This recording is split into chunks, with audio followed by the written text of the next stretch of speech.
Already know what time it is. Shirley's in the house. Threads ready, wine ready. Let's go. Wind down Tuesday, come stitch with me. Good vibes, good friends, and creativity. Wind down Tuesday, we laugh, we learn. Got the machines humming while the threads turn. Ooh, yeah. Shirley's Threadwork in the atmosphere. Shirley's Threadwork in the atmosphere. Got the hoops lined up, fabric on the table, thread shining bright, yo, we ready and able. Quilters in the chat, embroiderers too. Everybody bringing their creative moves. Somebody stitching towels, somebody making bags, somebody buying fabric they already had. We don't judge here, we just create. Pour another glass, don't be late. Beatles dancing, machines singing. Every Tuesday night, you know we bringing love, style, soul, and thread. Wind down Tuesday, come stitch with me. Wind down Tuesday. Good vibes, good friends, and creativity. Wind down Tuesday, we laugh, we learn. Got the machines humming while the threads turn. Ooh, yeah. One stitch at a time, one laugh at a time. Building something beautiful, one night at a time. Wind down. Wind down Tuesday. Wind down Tuesday. Come vibe with me. Threads, quilts, hoops, and creativity.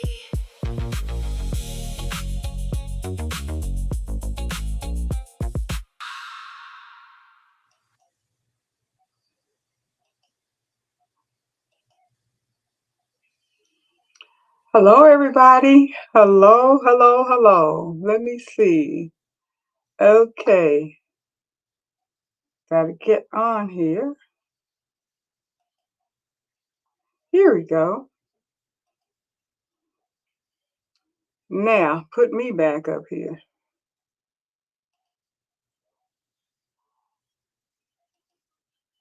There.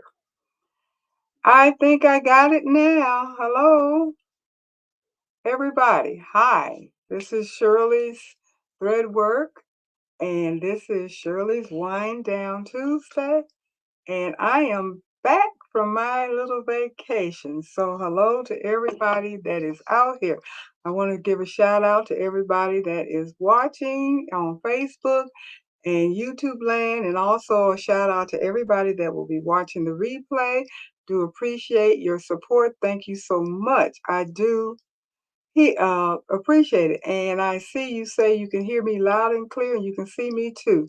That's perfect. Thank you for letting me know that, because you know I'm always going to be wondering if that is the case. So how is everybody doing?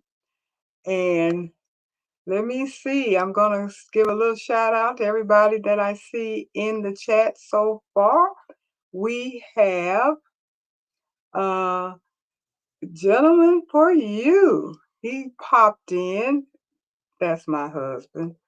And then we have Jenny Owens. Hi. Robin.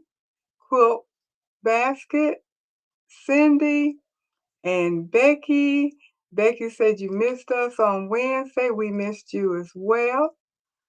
Let me see. Sherry, hi. How are you? And let me see. Who else? Jenny Owens is on here tonight. And Eva Marie Lux Studio. Those are the names that I see so far. So thank you so much. Did I call you Cindy? I think I did. But anyway, hello to everybody. And I am so glad to be back. I was so tired and worn out last Tuesday because that's when I came home from my trip.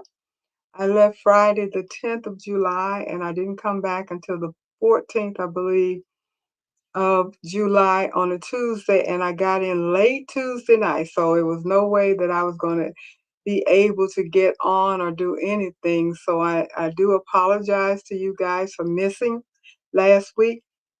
But if I remember correctly, I did tell you guys that it was a possibility that I might not be able to come on. And that turned out to be true. I was not able to get on last Tuesday. So I'm going to make up for that today, hopefully. And hi, Sharon Davenport. How are you? Thank you for stopping by.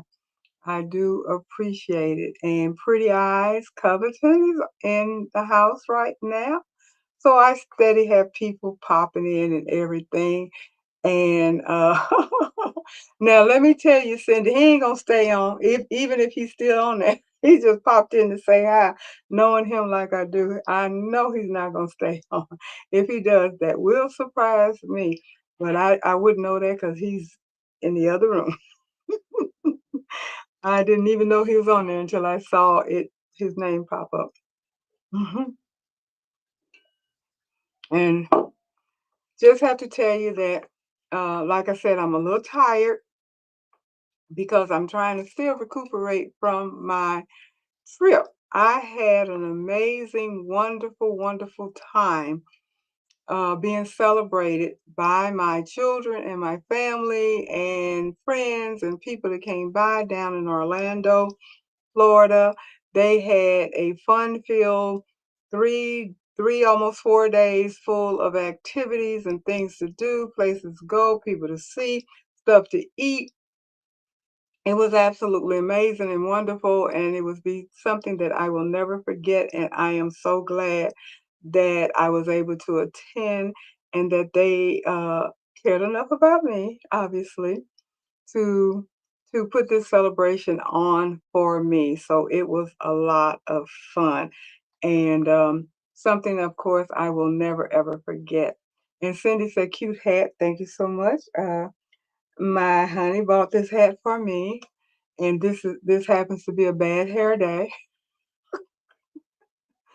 So that's what you do when you have a bad hair day. You put on a hat. So I put this one on. Hi, Picture Me Crafting by Merlinda. How are you? Thank you for joining in. So tonight we're going to be talking about something that hopefully would be of interest. And oh, Jenny, you say you're going to be listening in the bushes deboning chicken. All right, well, just have at it. Hey, Carol, how are you? Thank you for stopping by. So more and more people are stopping in as we speak. And so we're going to be get your libation, whatever it is that you drink, if it's wine or soda or beer or water, milk, whatever it is, grab you a glass, sit back, relax, take your shoes off, put your feet up, whatever you have to do, get your phone out or whatever it is that you use to text on, your laptop, what have you, and join the fun because you know how it is. I always like to make sure that we do have audience participation and there will be a quiz tonight, so we're going to have a little fun with that as well. So we're going to talk about the topic that I think is something that is of interest. And oftentimes, or most of the time, I'm talking about stuff based upon how I'm feeling and what's going on in my life because I've been kind of frustrated a little bit with my room. I've been looking at different ways of reorganizing it, trying to get it to a position or a condition rather, where it's more workable, a better flow, where I can find things. Every time I try to organize and stuff, I put stuff somewhere and I can't figure out where I put it, and because I don't really have any true designated places and stuff. So that has become a chore and it's frustrating. So, in essence, it's basically not, it's frustration. It's not fun anymore. So, the topic tonight is, when did crafting become a job? I'm spending all this time trying to figure out how to get things done, how to reorganize my craft room, how to come up with presentations for the live stream, how to finish my social society crew projects, and taking in little orders here and there and getting those things out and done on time. I pretty much put my Etsy shop on hold. I haven't done anything with Etsy shop in such a long time. I might as well just close it down. So because it's just stuff, plus me working part-time just really takes up all my time. So for me, things aren't giving me the joy that I had. So like I said, when did crafting become a job? And we're going to talk about reclaiming the joy of crafting without losing the dream. And do we even have a dream? Did any of us ever have a dream when we first started the hobby or the process? Many of us got started in embroidery or quilting or sewing or sublimation or rhinestone or crocheting or whatever it is your hobby or your craft is. And I know we all have multiple crafts that we participate in, which also adds to the stress and the pressure. But when we first started, it started out as fun. It was fun. We were excited. We wanted to do it. We wanted to learn. We wanted to get into it, put all of our time, energy, effort, and a lot of our money into it. And the longer we've been in it and the more that we do it, it seems to kind of moves into a totally different realm. And that is into pressure, stress, expectations, all of those things. And the joy and the fun may be slipping away. So tonight, I'm going to make a promise, and hopefully we can um, obtain that promise or fulfill the promise. And that is to help all of us recognize when creativity has started to feel like pressure, and then come up with practical ways to enjoy our craft again, regardless of whether that crafting that we do is for pleasure, gifts, content, or even income. Whatever the reason why we're still in the crafting realm, we want to put the fun and the joy back into it and reduce some of this pressure and stress. Does that sound like something that you guys would be interested in? I'm hoping so. So what I would like for you all to do right now, at the very beginning, because we're going to look at this and talk about it at the end, put in one word, just one word. How does your craft room make you feel lately? When you walk into your craft room, how does that room make you feel? And I'm not talking about how it looks. I'm not talking about what's in it. I'm talking about the whole process of going into your crafting room, your embroidery studio, and what is that feeling that you get initially when you walk through the door? Is it joy? Is it pressure? Is it guilt? Is it excitement? Or is it something else? How do you feel when you walk through that door? And just in one word. So give it a thought and just put one word into the chat and let me know what you think. And hi, Danielle, how are you? Okay, Carol has her word, which is hopeful. Come on, let's get some words up here and let me know what you're thinking. I'm going to say my one word.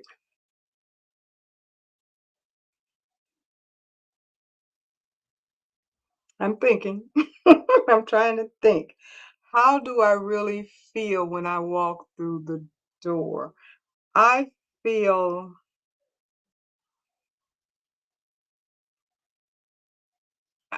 pressure. I'm just going to say pressure. I feel pressure because there's a lot of things that I want to do. So Picture Me Crafting by Merlinda says peaceful. Becky says peaceful. Uh, let me see. We got three peacefuls. We got a hopeful. That's all great. Good, good, good. So that's telling me that you guys are feeling pretty good when you walk through your door. That's good. Am I the only one feeling pressure? I hope not. If it is, then I'm the one with the issue here. Sherry says anxiety. That's interesting. That's a good word. That may be a better word for me than pressure. My word may really be anxiety. So thanks for putting that in, Sherry, because the more I think about it, I think I'm teetering on more of anxiety. And Eva Marie Lux says chaos. Chaos, okay. Danielle says sanctuary. That's good. That's good. We got a few more. Happy Cindy says, that's wonderful, wonderful. If you can walk into your craft room and feel happy, then that is the goal. That is the goal. I'm so glad that you're able to put that in there because I would like for all of us, including myself, to feel like that when you walk through the door of your craft room. I want you to feel happy. I want you to feel joy. I want you to feel excitement. Back to the way we felt when we first started this journey. So that is good. Good, good to know. So we have some people that are having, Robin says joy. We're having some people that are having a little issue, like me. And then we're having some people that are really enjoying their craft room, and that's really good. And I'm hoping that you all will be able to share that uh, with all of us, how you're, what is allowing you to feel that way. Jenny says peaceful, but at times stressful. And that's fair. That's fair. And Becky says, oh, last week I was pressure, had to get those backpacks and laptop bags done. That's part of what I'm talking about. A lot of that pressure because we're always thinking about we got to get something done. Now, Cindy, you are making an excellent point. Let me put this up for other people to see. You said, did it come up? Okay. You said you feel happy when you walk through your door, Cindy, and you said because it is your space. And that is absolutely wonderful. It is your space, so you're happy when you walk through the door. That's what I want to feel again. I felt that way in the very beginning when I first started this journey, but now I'm feeling a little anxious, a little pressure, and I want to get past that. Hi, Marissa. How are you? Sharon, you said peaceful. I love being in there, even if just cleaning it up. That's good. And even Marie, even though it's chaos, I am grateful. Now, I agree with that, um, Eva, because I'm still grateful. I'm so grateful that I have my studio. I'm so grateful that I'm able to go into my studio, and I'm so grateful for the things that I've learned since working in my craft. And I'm grateful for what my craft has allowed me to do. And very importantly, how I've allowed to meet all of you via technology and some of you via Zoom and some of the other of you just digitally.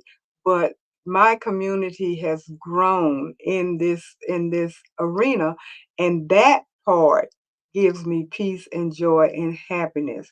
But the room itself, that the physical room that I walk into on a daily basis, I have to tell you, it's not giving me the joy and happiness that I had once before. And I really want to work through that and get it back.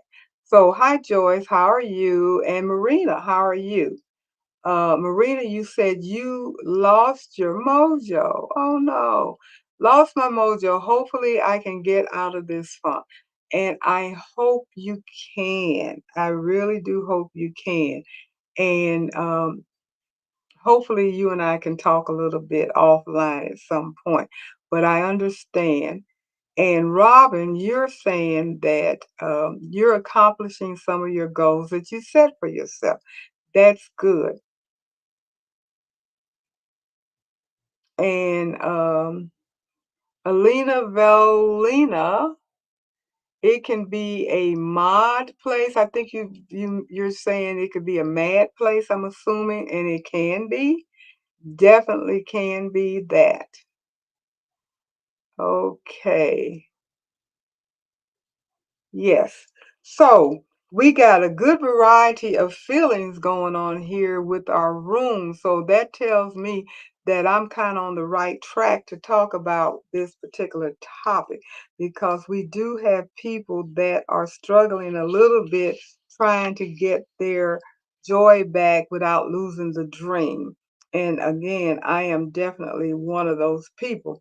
And so one of the ways of beginning to get to that point is to think back to the beginning before we had all of the stuff that we have now, large stashes of fabric, a huge collection of notions, extra machines of all types, different organizations and things that we have put ourselves into, and all of the classes and software and everything that we have added on to everything that we have put ourselves into that can stress us. It can stress us because we get thin with everything. And we want to get to the point where we put everything in its proper place and give it the attention that it needs. Sometimes we put too much attention on the wrong thing, and that is the key to working towards getting our mojo back, our peace, our peace. Whoever put the peace and peacefulness in there, that's what we want to feel. We want our joy, we want our peace, we want our happiness back. And so, oh, thank you. Somebody said white is definitely my color. I look fabulous. Thank you so much. I appreciate it. White, I like white, but red is my favorite color. So I'm gonna have to bust out in here in some red and see what you think about that, whether you like the white or the red. But I'm kind of liking the white okay as well. And to be honest about it, I had a doctor's appointment today and I just got up and threw stuff on because I was like, it's hot outside. And when you have stuff hanging up in your closet that you barely put on, I said, grab it, put it on, head out the door and do whatever. And Joyce, you put creative in your word, so that's good. No one put that word in, and that's good. I used to feel creative. I'm in a slump on that one right now. I'm not feeling creative right now. And I want to be. I really do.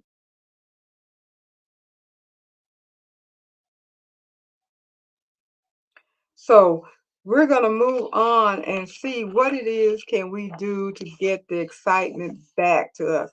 And there are 6 invisible crafting rules that we have to think about.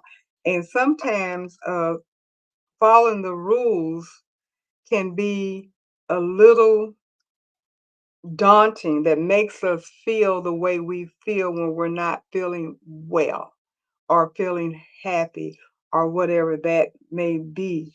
Um, they are invisible crafting rules. And what does that mean? That means they're hitting expectations that we have created that causes us some guilt. That's basically what it is because we don't feel like we're following the rules. And so I'm going to go over some of these rules for us tonight.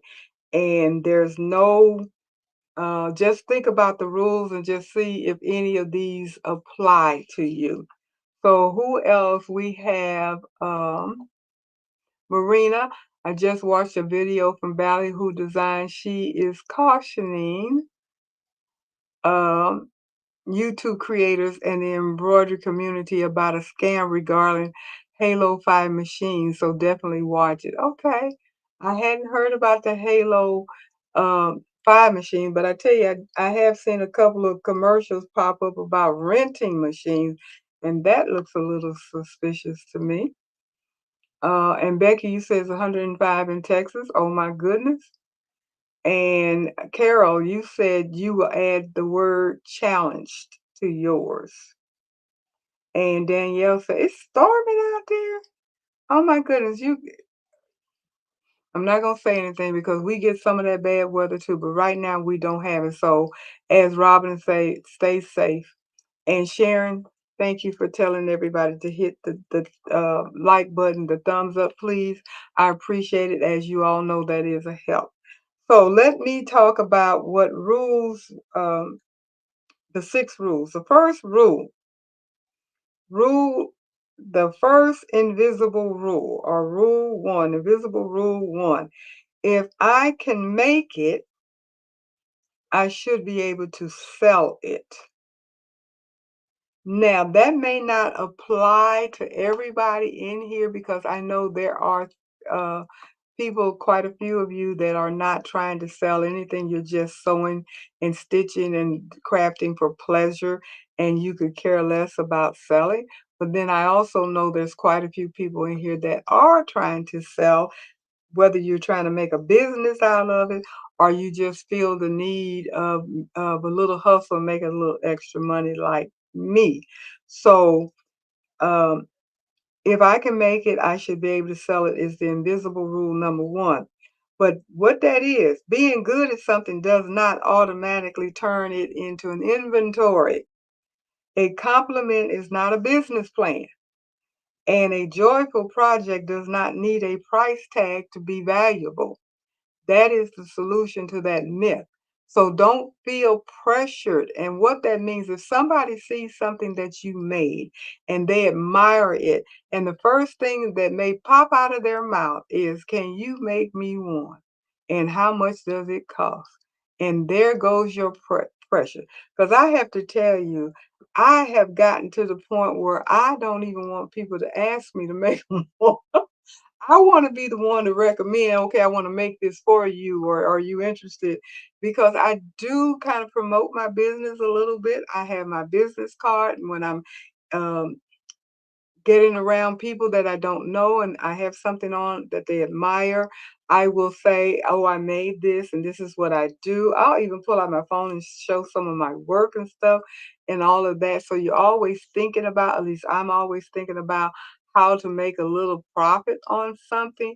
But on the flip side of that coin is I'm not wanting anyone to give me a big order where I'm being pressured, where I got 100 shirts to do in 2 days or something like that, or even, making something that I really don't feel like dealing with right now. And so it's kind of a catch-22 situation for me. So I realize definitely if I make something, I don't have to sell it. But some of us feel that way simply because we're put in that position. So try to remember you don't have to do that. Invisible rule number two. If I bought the machine or tool, I must master every feature. Now, I'm slightly guilty of that. And I know that in past videos, I have promoted that.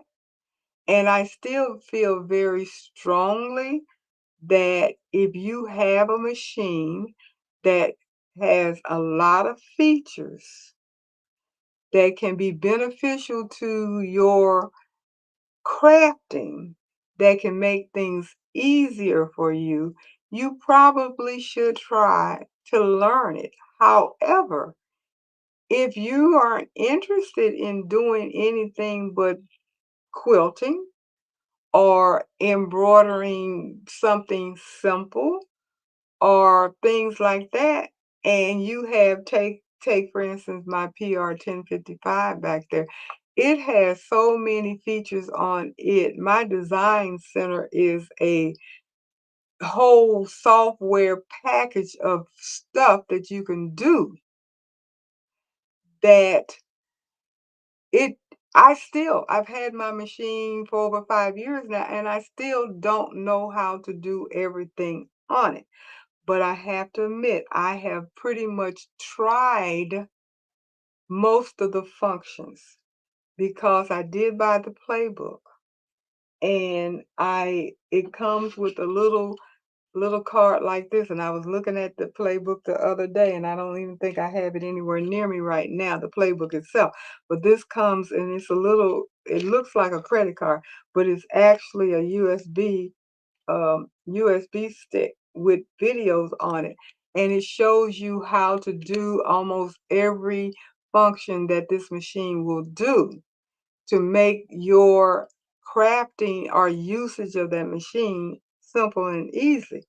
And I like to know that because right now, my project that I'm doing for the Social Society crew is a quilt coat. We have started on our quilted coat. And the first thing you have to do if you're not actually making a quilt, which some of our people are, they're actually cutting out all the pieces, putting them together, and they're going to quilt it. And some of us are basically just quilting the fabric itself and then cut out the pattern and then make the jacket, which is how I did the first coat I did and the way I'm doing this one. So my first job is to quilt the fabric. Now, I quilted my fabric before on my sewing machine. I did lines. I did on one of I've done block lines, I've done diagonal. I did different designs with just straight stitching lines to quilt it. But I want to do like stippling or something like that on this particular um, jacket that I'm going to make. So now the reason why I got this out is to refresh myself on how to do the stippling and connect my patterns very similar to edge so I can quilt all of my fabric so I can get it prepared to lay out and cut out my pattern. So why am I telling you that? There are features on my machine that can do that, and I know that, and I knew that. And that's why I decided to do that with my machine. So learning what your machine can do is very, very important, especially if you have some of the more uh, expensive machines that have multiple functionings, the Luminaires, the Avenires, the Stellaires, the Bernina 990s, all of the big fancy machines that does everything under the sun but pay for itself. They do come with a lot of different functions that you can use to make your crafting projects go to a different height. So for me, I am guilty of thinking that I need to master all my features, but I know I can't because there adds the stress. So what are they saying? They're saying if you own a machine and you use the parts that support your work, then you actually can enjoy your machine. The machine is there to serve you. You are not there to complete its entire feature list. So basically, use what part of your machine that is important to you. Learn that and be happy as you grow with your machine and you grow with your crafting skill.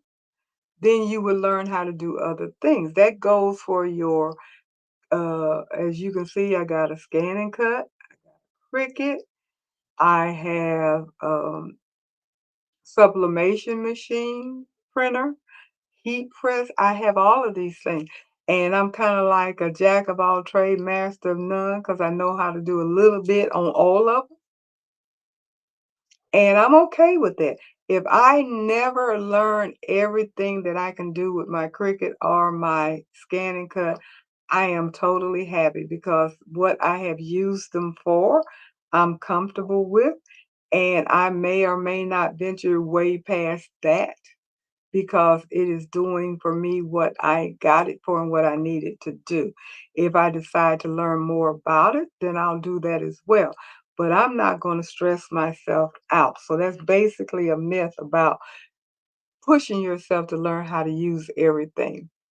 So, um, Evelyn Warner, how are you? You say that again, please.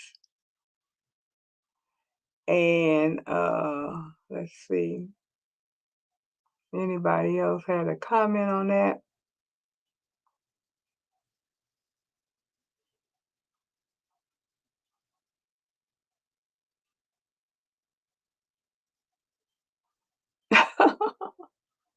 How's my husband doing today? He's doing okay. He's grumpy and bossy, so that's somebody else's husband.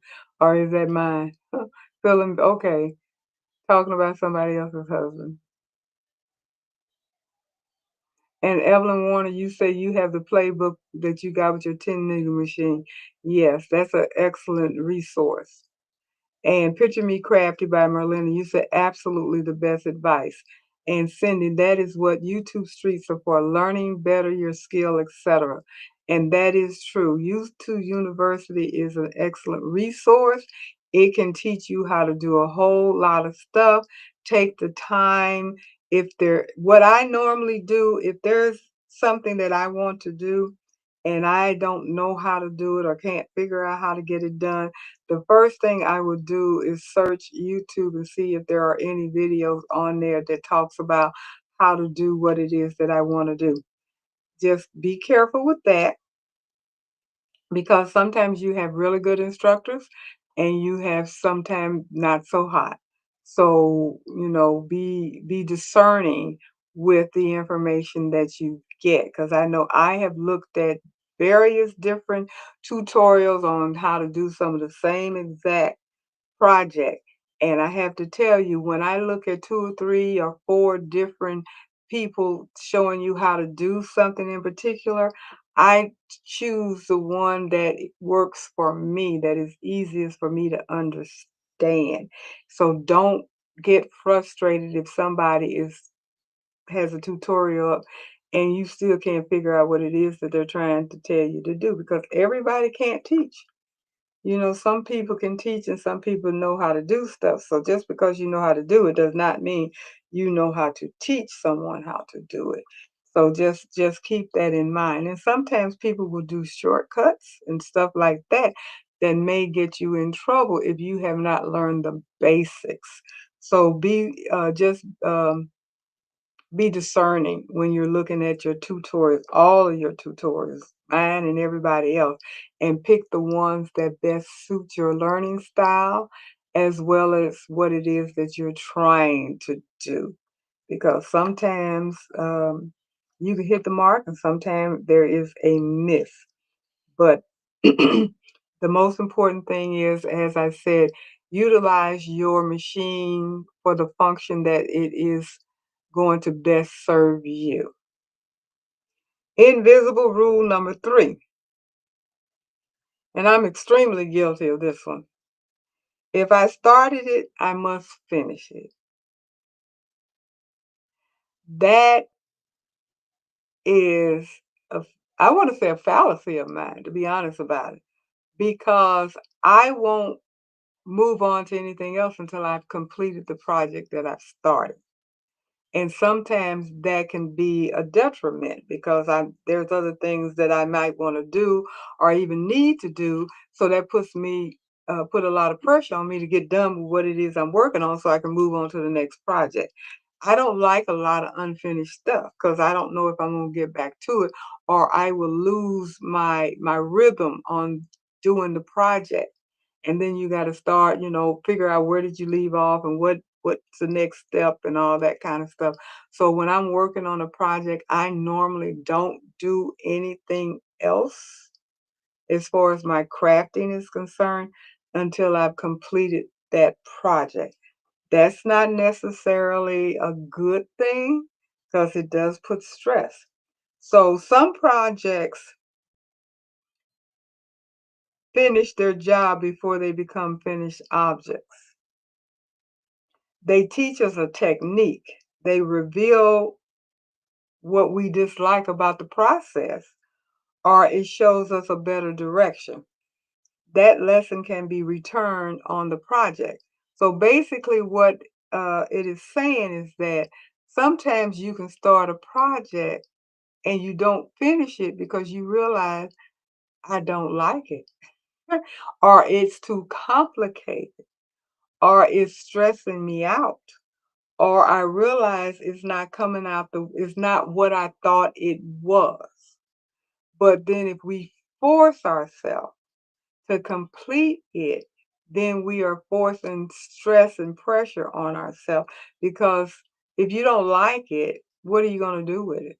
Or are you going to do a good job? I was doing a project the other day and I had put some time into it. And I realized as I was going through this project, I had made a complete mess of it, but I kept going and going and going, and I did finish it because that's who I am. And I was totally unhappy with how it turned out.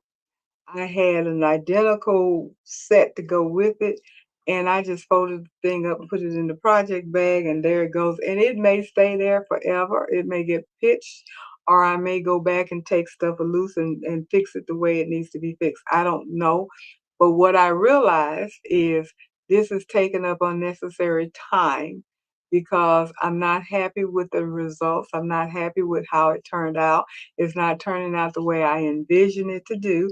And I've done this before, so don't waste any more time on it. Move on. So I'm learning myself how to do that. And if that's considered a UFO, I don't know, but it's not finished. And I don't feel guilt about it because I'm not happy with it. And most likely we'll never use it. That's kind of where I go. So let's think about that.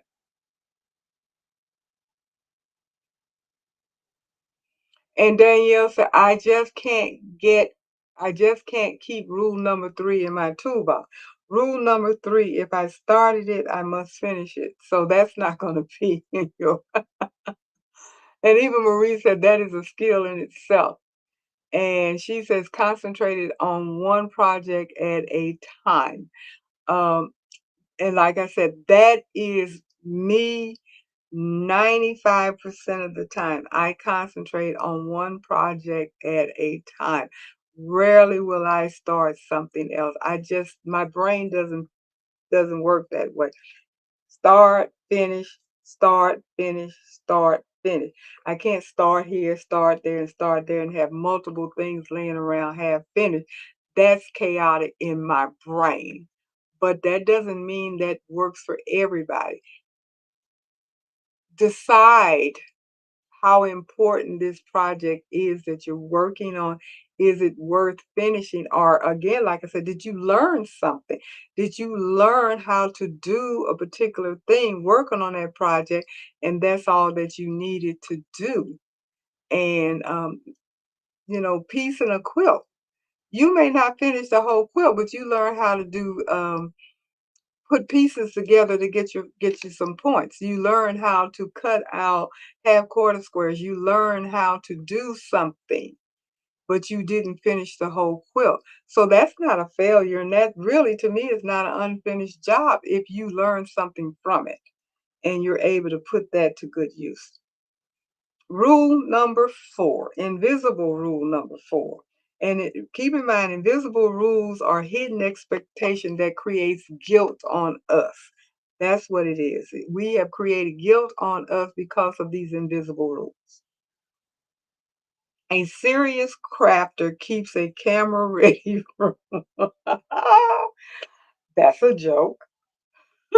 That is a joke. Invisible rule number 4. A serious crafter keeps a camera ready room. I personally know that ain't true. I already know that's not true. And I'm pretty sure I would venture to say 99% of you guys that are on here and those of you that are watching, do not keep your craft room camera ready.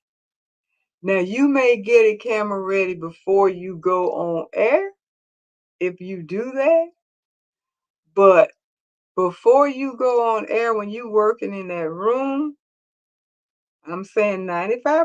That means not everybody's like that. Some people are very neat and they can move around in their room and keep everything neat and in order and put everything back in its place and all of that kind of stuff. But that ain't me. And I venture to say 95% of people aren't that way. Because I have to tell you, I watch quite a few different channels. And I've seen very beautiful rooms, and I've seen not so well put together rooms like mine. And I know my husband fusses at me. Not really fuss, but he does kind of have something to say when he walks into my room and see it all chaotic. And he said, "Ooh, you need to do something to your room." And I said, "Yep, I do." I said, "But you cannot craft without having messy. That's just normal." I said, "Everybody that crafts have messy rooms." And so I have him watch some of the videos with me just to prove the point. It's not just me. Trust me, it's not just me. It's just part of what we do, especially when we're trying to do it in small space. Because when you're in a small space, rarely do you have enough room to put things where they really should be and keep them there all the time. If you have to move something to get to something, then when you're done with it, you got to put it back. That thing may not get put back for several days because you don't want to have to keep moving things in and out, in and out, in and out. Once you're done, then you clean up and put everything back. But as far as day-to-day project, I personally don't think that's realistic. So, what are some of you guys saying on that?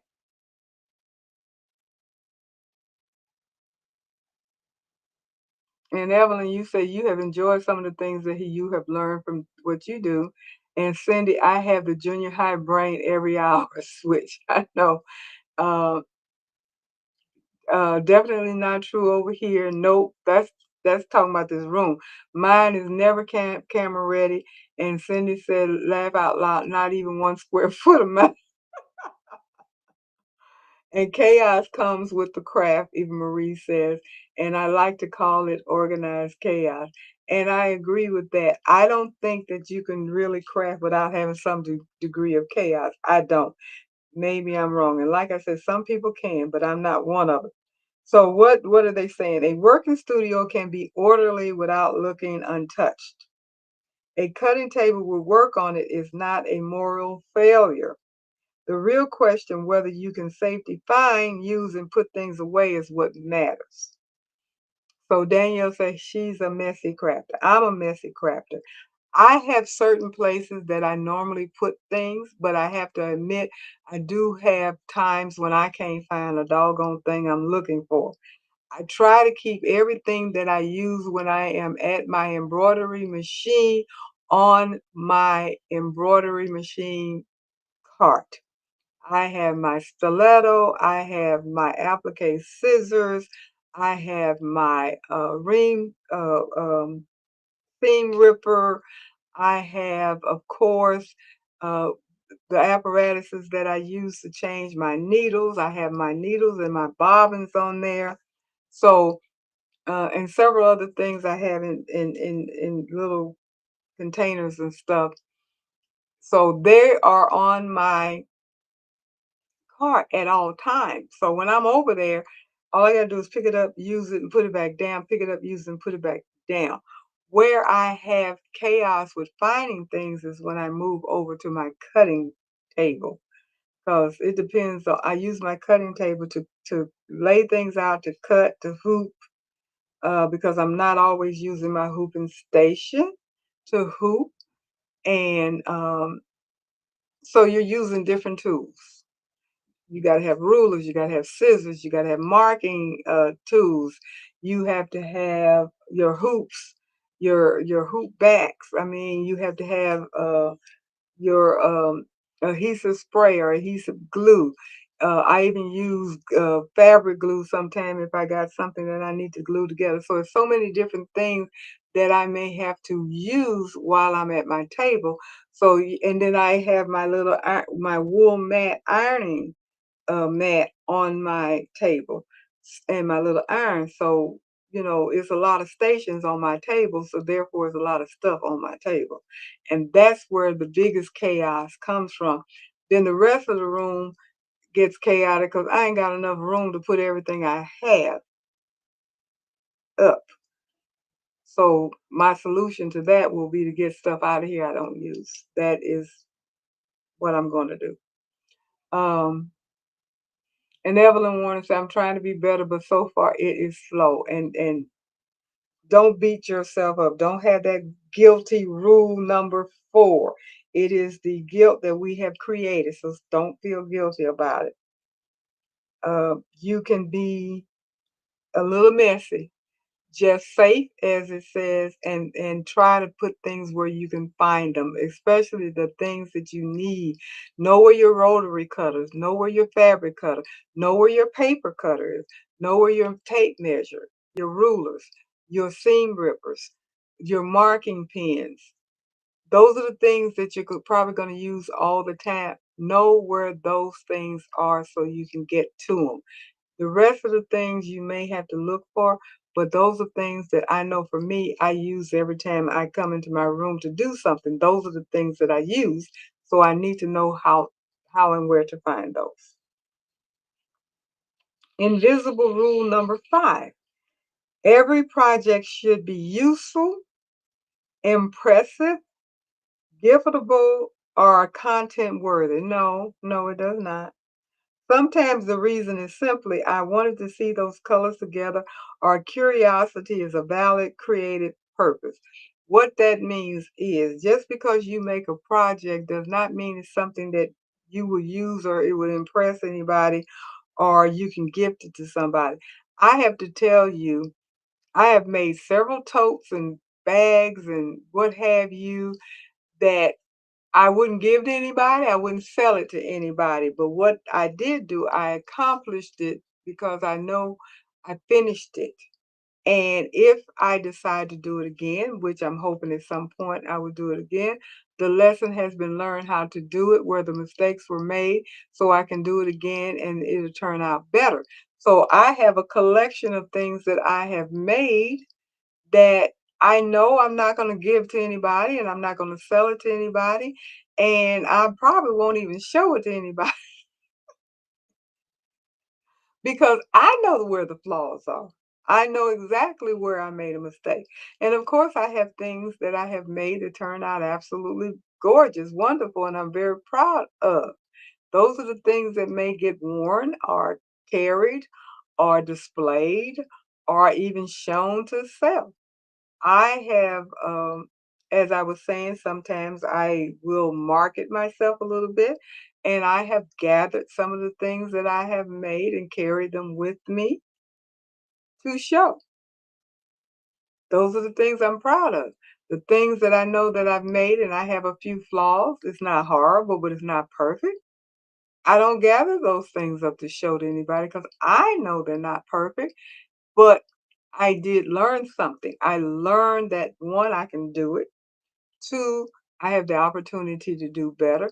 And 3, I pretty much know where the mistake came. What did I not do correctly? So the next time I do it, I won't make that mistake again, hopefully. And hi, Betty, Fast Quest, how are you? And will you repeat that one, please? Which one? Number 5, I'm assuming, Cindy, you're asking. If that's not correct, let me know. But number 5, invisible rule. Every project, now this is a myth. Well, it's an invisible rule. We haven't gotten to the myths yet. Every project should be useful or impressive or giftable. You can give it as a gift are content worthy. And content worthy would be basically for people that are content creators or what have YouTube channels and stuff where stuff, okay, this is number 5. Thank you, Cindy. Where you could put this out there. That's not true. Sometimes you just want to see how it's going to come together, how it's going to look. Can you do it? How hard is it? Or how easy is it? Sometimes you can look at a design. I know I do this a lot. I'll look at a design and I'll make a determination, especially if it's a project like an In the Who project or something like that. I would look at the design and make uh, a judgment that it's going to be hard. And then when I start working on it, it turned out to be real easy. Or I'll do the opposite and say, oh, this is going to be a piece of cake. And it turns out to be very frustrating. So that's it. That's how it turns out. And Evelyn, you said, no, that's not fun. That's true. It's not fun. Make it because you want to make it. Make it because you want to see how it goes. Make it because you want it.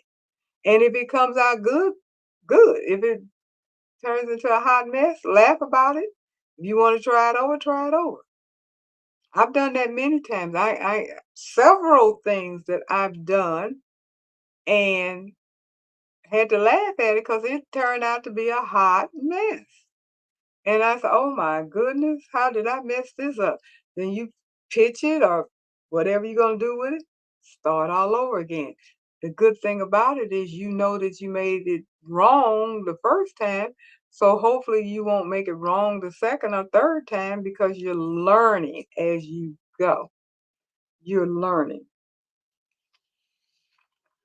Rule number 6, invisible rule number 6. If I slow down, I will lose momentum and fall behind. That's not true. There is no universal craft calendar. A pause can protect the very interest that keeps us creating for years. What does that mean? If I need to take a break from my craft room, you have permission to do so. Give yourself permission to walk out that room, close that door, and don't go back in it until you feel like it. Whatever time it takes for you to get back into the swing of things. Now, if it becomes prolonged, you might want to think about what is really going on to make you feel that way. Because oftentimes it isn't the craft room or the crafting, it's something else that's going on in your life that is interfering with you being able to enjoy it. But if you're just tired and need a break, take a break. If you don't go in your craft room for a week, 2 weeks, a month, that's okay. It's not going anywhere.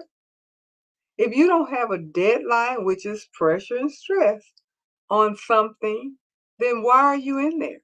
And even if you have a deadline, you might need to talk to whomever that deadline is for and let them know, I can't meet that deadline.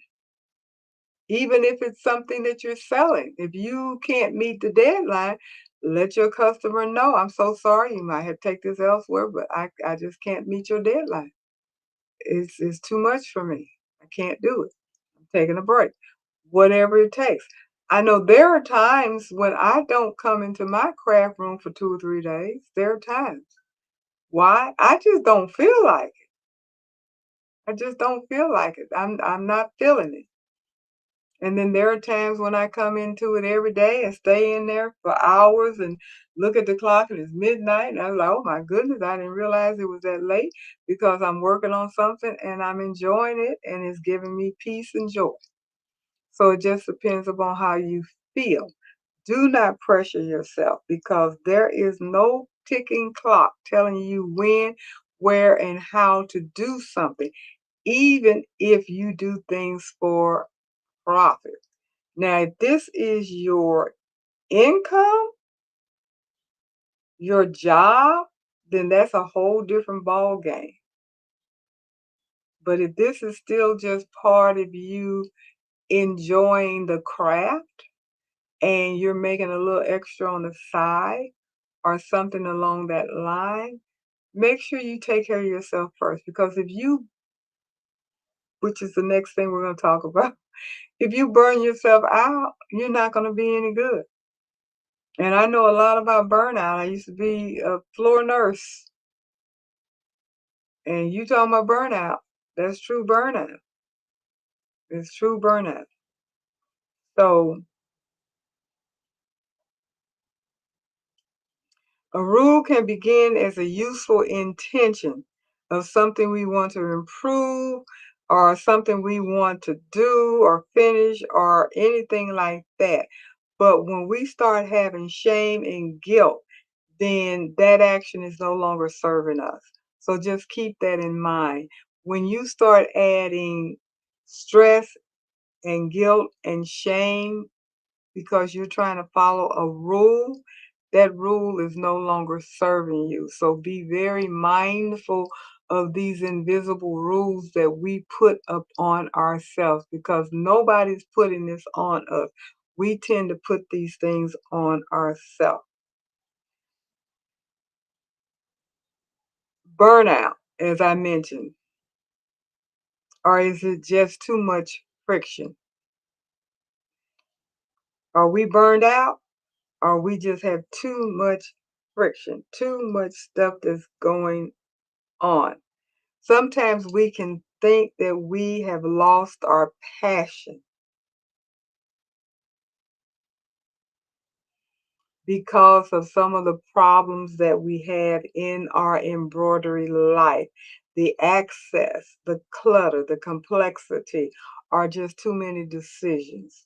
And then we can just feel like we're burned out. And Evelyn, oh boy, bless you. Damn nurses hard work. Yes, ma'am. And that's why I got out of it. You are right, Evelyn. But and it says, believe it or not, Marina, sometimes we say we have lost our craft and mojo. Maybe, maybe not. Sometimes the joy is still there. It's just buried under friction. So you have to figure out what is causing the friction. Friction is everything we must do before we can reach the enjoyable part. We have to move. Perfect example. We got to move bends to reach the stabilizer. We got to clear off the chair to get to the hoop master. We got to get all the cords and stuff together to turn the scanning cut on. We got to decide on which design we're going to use, and it takes forever to do that. We got to relearn a skill so we can do it. We have to wind something, print something, press something, clean something. All of that stuff. We're spending hours and hours of prepping before we can actually get to the actual crafting. That's the friction. And that's the stuff that puts pressure and stress on us. And that's where I know I am. And that's one of the reasons why, even though, according to this information that I've gathered, recreating your room and all of that stuff does not necessarily resolve your problem. And I know that, but it can't hurt, I don't think. But anyway, it's the friction that causes us pain and probably the feeling of losing our mojo. Because I know I don't want to. This stand right here, and thank you, Danielle. My husband put it together yesterday. I'm so happy that I got to stand like you, and I have my scan and cut, and I have my Cricut. I had my scan and cut on this table, but my Cricut was somewhere else. And it's heavier than the scan and cut. And I knew it was going to be a rare occasion that I'm going to use my Cricut. And I prefer using a Cricut cutting out a flop. I like vinyl with the scan and cut and fabric. So I want to use them both. Now that they're on the stand here, which is just a very minute beginning of my organization, I have access to both of my machines. So I'm going to use them now. When I saw yours the other night, that's why I immediately got on Amazon and I ordered it because I said, perfect, perfect, perfect. Now I can use both of my machines because I don't have to go digging down, picking it up, dragging it out, putting it on the table, use it, close it up, bend down, stick it back under there. Because that was not going to happen. Now I don't have to do that. So those are the things that cause frictions in our life. In our crafting life, when we have to go digging for something, reaching for something, moving something, lifting something, it just gets to be too much. And you find other ways of doing it. So it doesn't get done. And Cindy said that looks so nice, you would use both as they are more accessible. Yes, I am very happy with how it turned out and how it's sitting. And the only thing that I have to do literally is pull it out away from the wall when I'm passing through the mats. And that's it. That's it. They both will open up. Ta-da! This opens up, it comes in, and then the top part comes up. So like I said, the only thing that I have to do is turn it on, put the mat in. And is there a pull-out drawer on the bottom? Yep, two of them that I can put stuff in. I haven't put anything in. I'm gonna put my Cricut tools and whatnots in here. But yes, and that's going to make it easier to get to and stuff. So I love this little thing here. It was a perfect solution for me. And like I said, thanks to Danielle, we were on our Zoom. I saw it. We all saw it in her room. And she told us where she got it and everything. And she had her set up like that. So that's where I said, oh, that's a perfect idea. It will work wonders for me as far as using it. You're not going to use something if you have to keep moving it around, and it's not going to work. That's where the friction comes. That's what causes the burnout. I want to just be able to pull things out of the drawer, or out of the bin, or whatever, and go to work. Put it back. Leave out the room. Do the same. And Evelyn, it was on Amazon. And I don't remember what it's called. But we got it off of Amazon. Let me go on here and see. Danielle was nice enough to send us the link.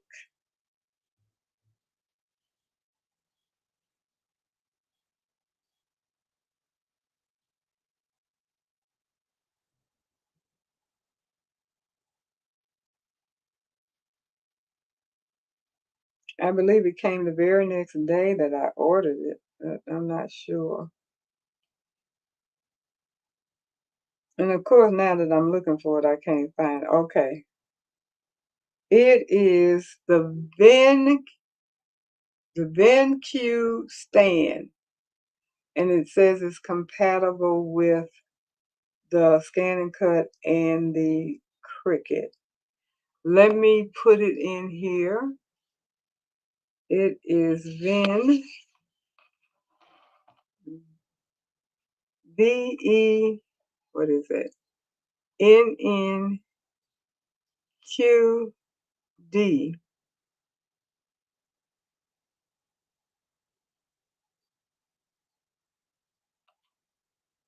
Two-tier desktop stand.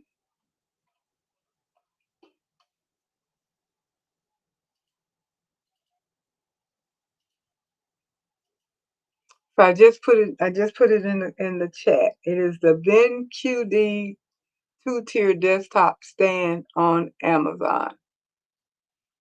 And no, I got it, Evelyn. No big deal. And Sharon, that is how I am with my AcryQuilt because I don't have room to leave it out, so I don't use it much. Yeah, I get it. The AcryQuilt is heavy. It would be nice. I know one of the ladies got the baby AcryQuilt. I forgot what it's called, but the smallest one, mainly because of the weight of I have the Go. I don't have to go big. I have the Go, the middle one with the crank handle. And I do have it accessible to me, but I do have to lift it up and put it on the table and take it down.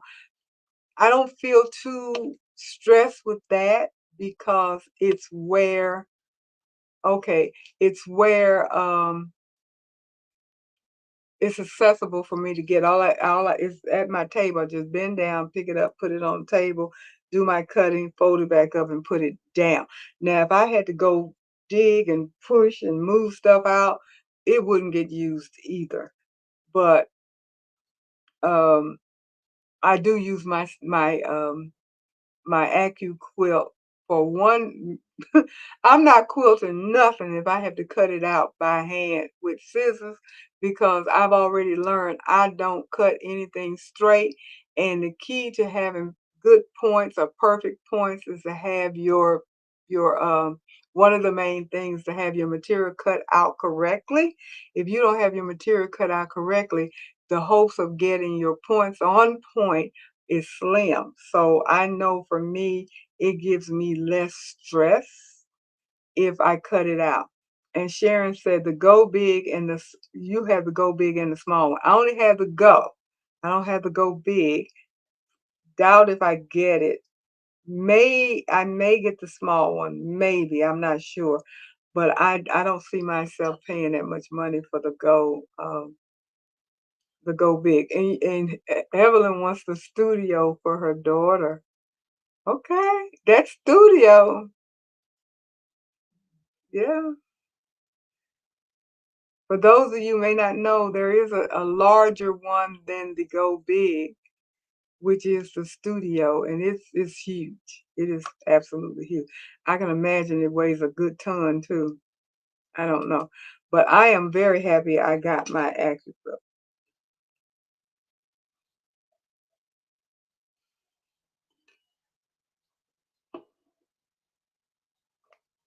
There are at least 4 types of friction in a craft room.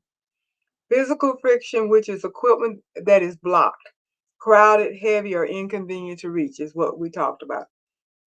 Also, you have decision friction. Too many designs, too many different supplies, too many different methods, too many different projects, and a lot of unfinished choices that compete against each other at once. That can cause you friction. Number 3, skill friction. The next step is unclear, so the project begins to feel like a test. That means you're working on a project and you don't know how to finish it and you cannot find the help that you need. You've hit a roadblock because you can't figure out how to do it. That can cause friction, definitely. And number 4, emotional friction. Perfection, that can be our own fault. Comparison, looking at somebody else's stuff and want yours to be as good as theirs. Or guilt because you can't figure it out. Or fear because you're scared you can't do it.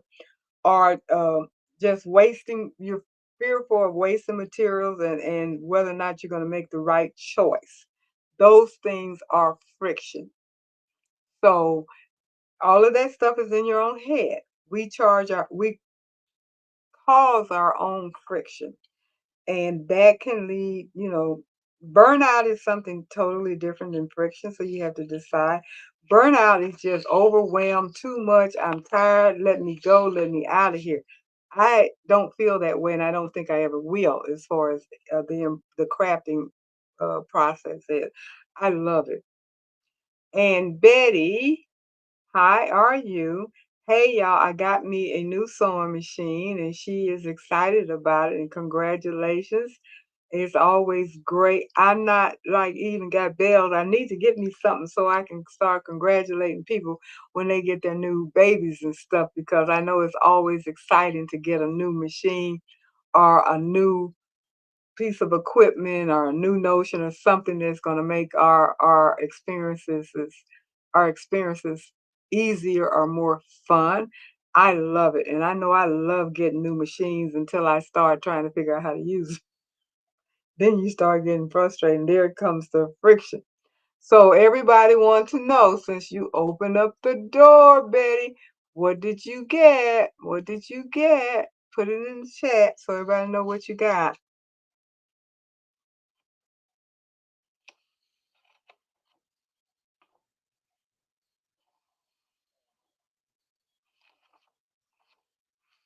Okay, so now we're going to get ready to do our quiz, you guys. So get ready. We're going to do a quiz.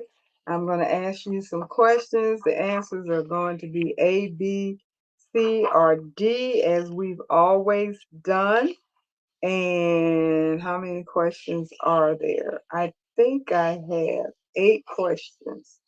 So get ready, get your pen, pencil, whatever, so you keep your own tally of how many A's, how many B's, how many C's, how many D's.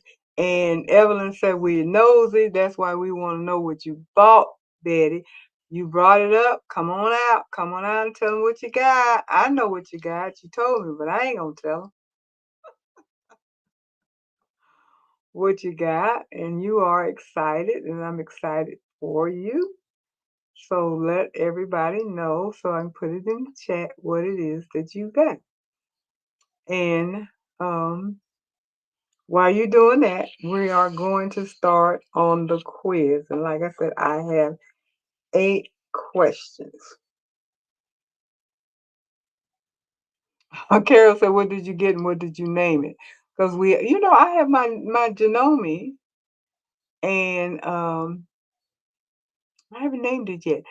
So Betty says she got a Juki DX4000 QVP Cocoa Chi.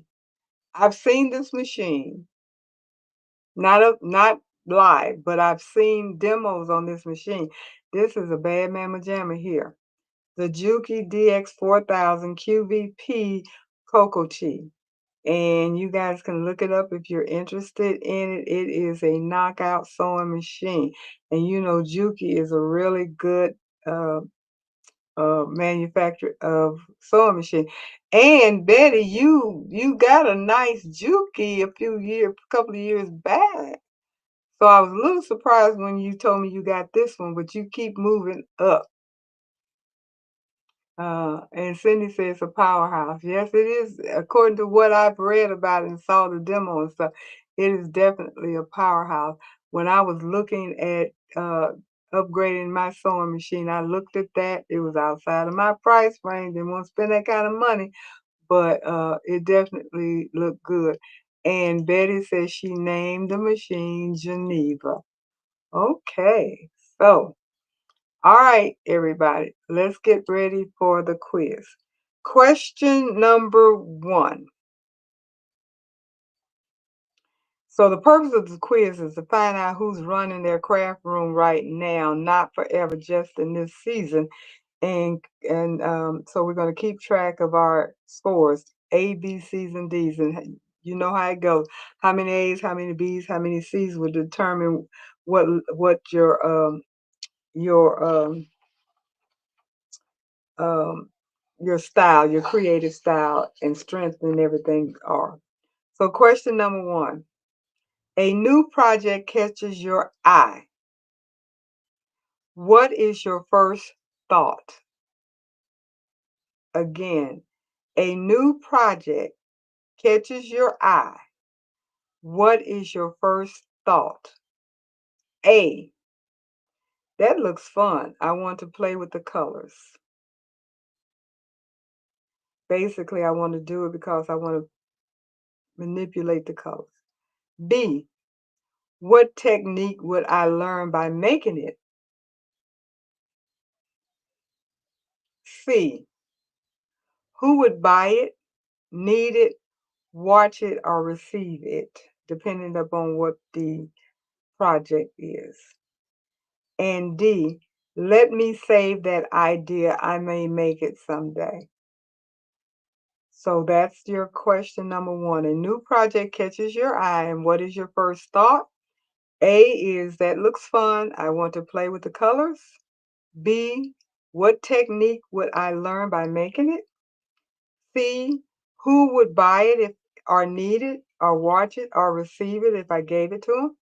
And D, let me save that idea. I may make it someday, so you're cautious. Put down your answer, A, B, C, or D.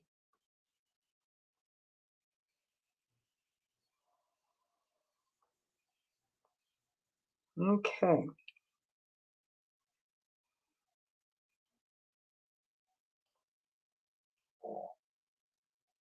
Okay, we got a few. And if you number like number 1, number 2, like Robin has number 1, she has B. And so Marilyn, you and Andrea put down whether it's question one. Put down question one because we're doing 8 questions. Okay, number 2 question. So you guys can keep putting your answers in here, but I'm gonna keep going so we can try to get them all in. Question number 2. When you walk into your craft room with an open afternoon, that means you got plenty of time. What usually guides you? When you walk into your craft room with an open afternoon, what usually guides you? A, whatever I feel excited about in the moment. I go into my craft room and I just pick up something and start and have at it. B, what guides me is the skill, the class, or method I am currently practicing. C, my order list or content plan, gift deadline, or finish list. And D, I look around, organize a little, and decide among several ideas. So this is question number 2. When you walk into your craft room with an open afternoon, what usually guides you first? Is it A, whatever I feel excited about at the moment? Is it B, what skill or class or method am I currently practicing? Is it C, gotta look at my order list or my content plan or my gift deadline or what I need to finish? And Jennifer Hancock says, E, my mood. That's not on the list. In honesty, that's an A answer. If you said mood, then that's answer number A. Whatever you feel like doing at the moment, that's your mood. So for you, Jennifer, your answer to number 2 is A. And D, I look around, organize a little, and decide among several ideas because you got a lot of stuff that you could do. That's question number 2.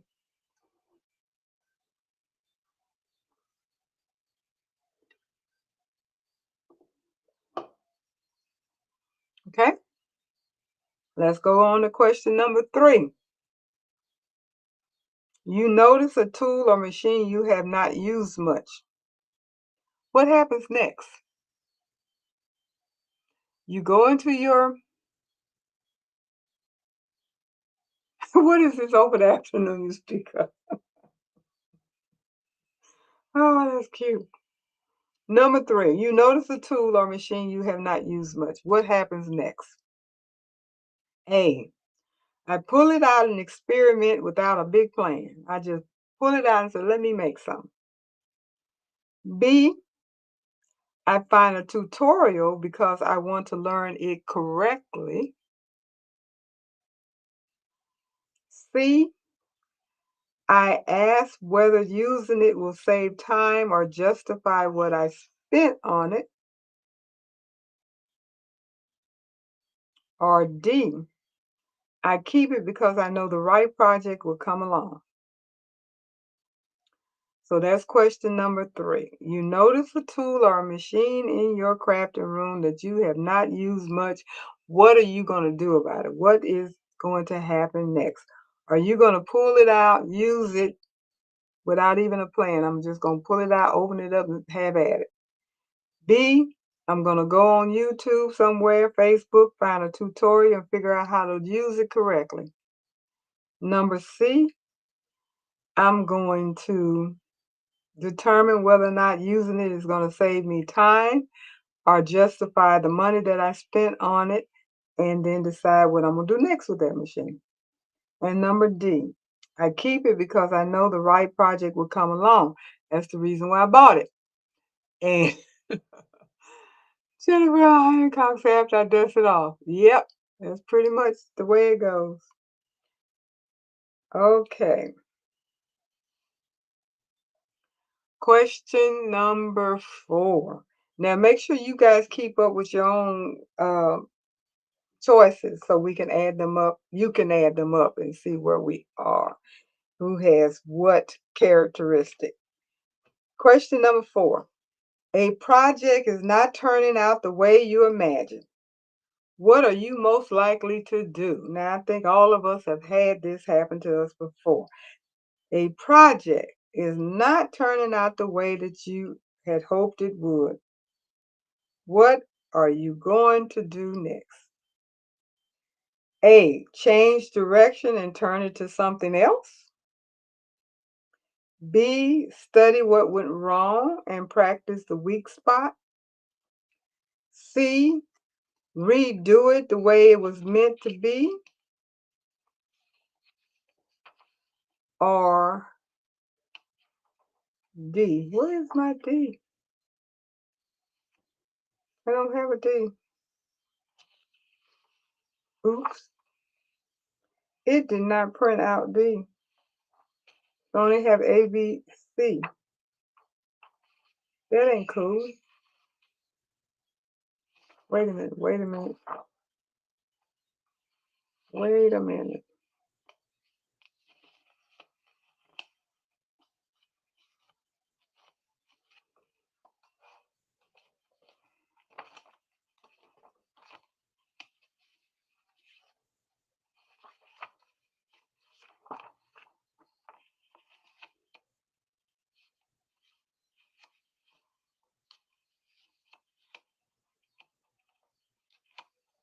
I don't have that page. How did that happen?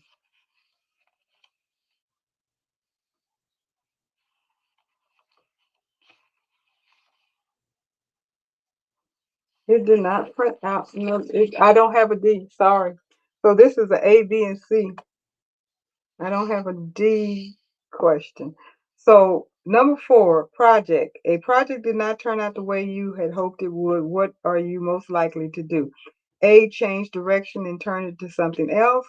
B, study what went wrong and practice the weak spot. And C, redo it until it meets the standard you need it to be. And choose your answers. Only 3 answers on that one.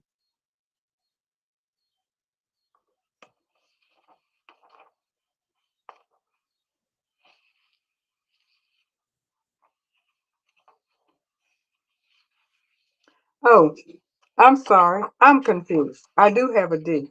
I got my pages mixed up. Sorry, we do have a D. Number D is set it aside while I think about it and possibly begin another project. So I do have a D. Let me do this over. A project is not turning out the way you imagine. What are you most likely to do? A, change direction, turn it into something else. B, study what went wrong and practice the weak spot. C, redo it until it meets the standard you want it to be.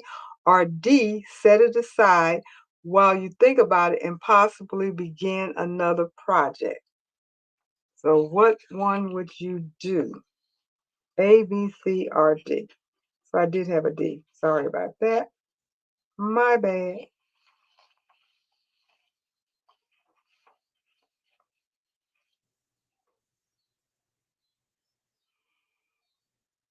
Okay. Question number 5.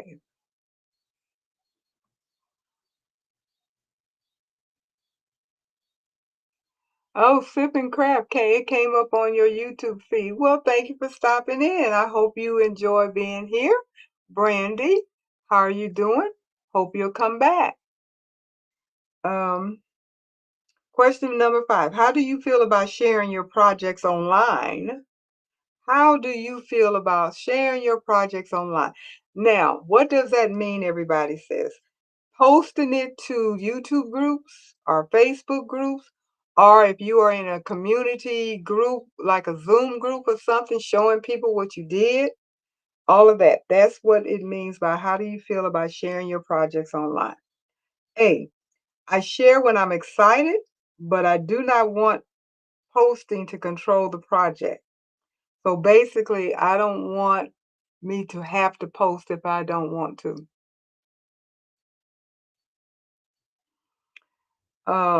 B, I like showing progress and learning from feedback. So you don't mind sharing yours. C, sharing is part of my channel. Shop, business, or creative goal. Those of us that have channels.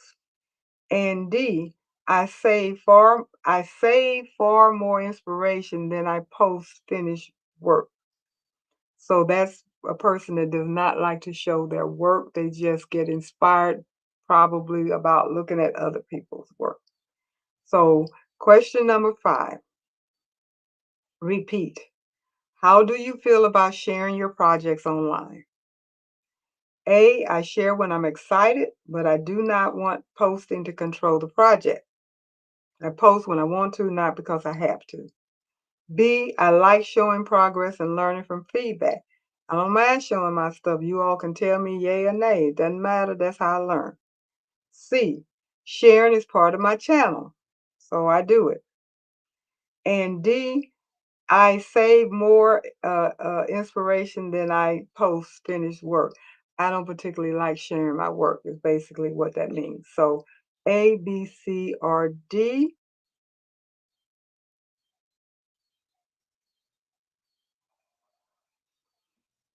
Okay. And I'm marking mine as we go so I can see where I fall. It's interesting. Question number 6.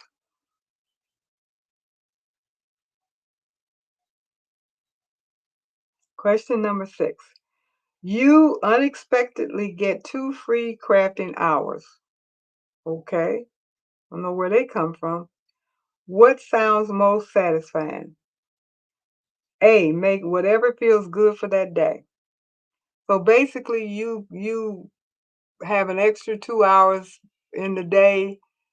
Um, the kids went to sleep, the grandkids left, you got off from work early, um, you finished whatever chore you had to do, whatever would give you an extra 2 hours a day to work in your craft room. Then whatever, A, you will make whatever feels good that day. B, improve one technique that has been challenging you. C, finish batches, photograph, list, record, or prepare something useful. That again is for YouTube content creators. Are you going to finish up some work that's going to be able to be posted pretty much? And D, sort supplies, review ideas, and choose what you want to make next. That's what you would do if you have 2 extra hours. So, question number 6, repeat. You unexpectedly get 2 free crafting hours. What sounds most satisfying? What would make you feel good if you had 2 extra hours that you actually want to put time and effort into? A, make whatever feels good. Walk in your room blindly, fill something out, and have at it. B, improve on a technique that has been challenging you. Learn how to paper piece or foundation piece, or learn how to, you know, use your AccuQuilt. Learn how to use your scan and cut. Learn how to do, in the hoop project, whatever. Learn how to do applique, something along that line. You want to challenge yourself. C, finish a batch or photographs or list or record or prepare something for something that you're pretty much, something useful. Or D, sort out your supplies, review ideas, and choose what you want to make next. So, what would you do?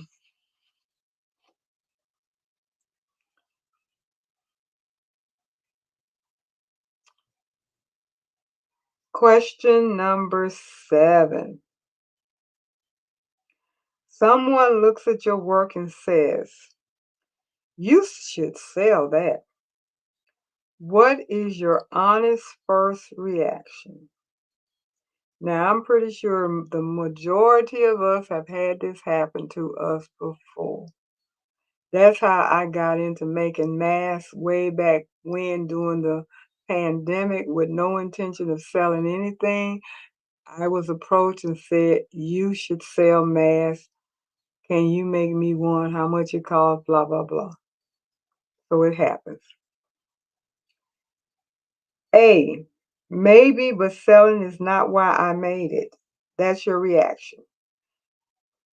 B, perhaps after I improve my technique a little more. You're not quite confident that what you made is sellable. C, I am already thinking about the price and the time and whether it can be repeated at a profitable uh, process.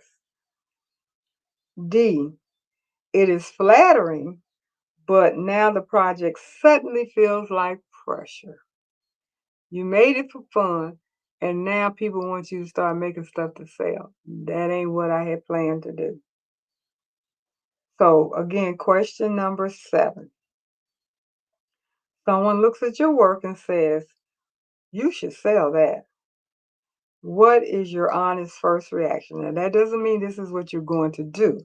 This is what your first reaction is to that statement. A, maybe, but selling is not why I made it. I didn't make it to sell. I made it for fun. B, perhaps after I improve the technique a little bit more. I'm not quite pleased with what I made, but maybe that's a thought, but not right now. C, I'm already thinking about the price and the time and whether or not it's going to be profitable. So, I'm glad you said that, but that's what my plan was. And D, it's flattering, but now the project is suddenly stressful and the pressure because now I feel obligated to start selling it. And that was not my initial plan. So A, B, C, or D.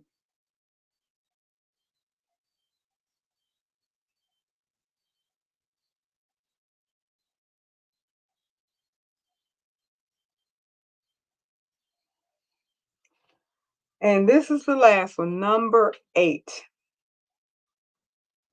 Number 8.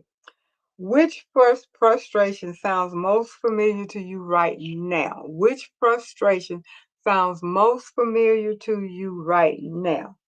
A, too many rules take the fun out of crafting or creating. B, I am not improving as quickly as I would like.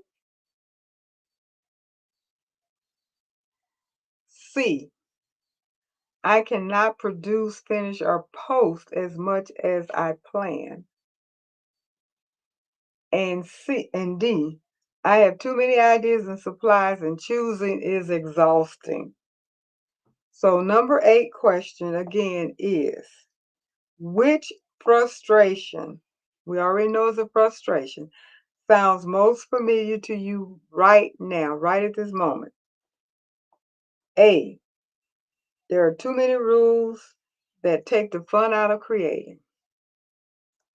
B, I am not improving as quickly as I would like. My confidence level isn't there yet.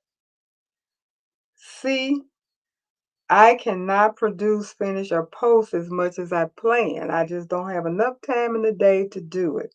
That's my frustration. D, I have too many ideas and supplies, and trying to choose between all of that is very exhausting. So A, B, C, or D. Okay, tally up your scores and let me know what if you are a B, a C, or a D person. Count all your A's, count all your B's, count all your C's, and count all your D's and see where you land.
Okay.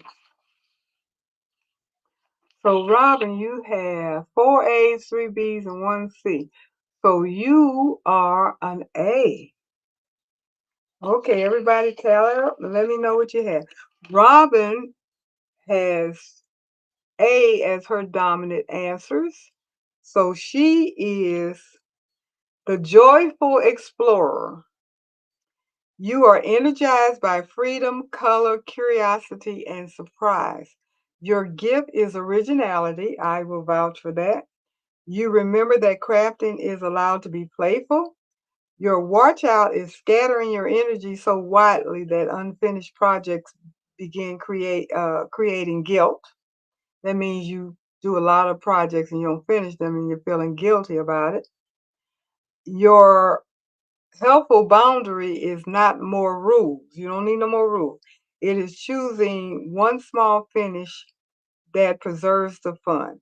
So, Robin, you are a joyful explorer.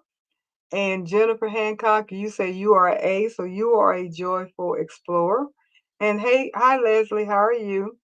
And you said you had all B's. My. All B's for Leslie. And she is the dedicated skill builder. You love understanding how and why something works. Your gift is steady growth and craftsmanship. Your watch out or be careful for is turning every creative session into a class, test, or correction. Your helpful boundary is making something occasionally with no new technique and no improvement go, just using what you already know. So you are the dedicated skill builder. And Carol, you said you had 5 C's. So you are a C. And I had 4 C's, so I am a C as well. The purposeful producer. You are motivated by results. You may sell, teach, gift, post, organize, or simply love finishing. Your gift is follow through.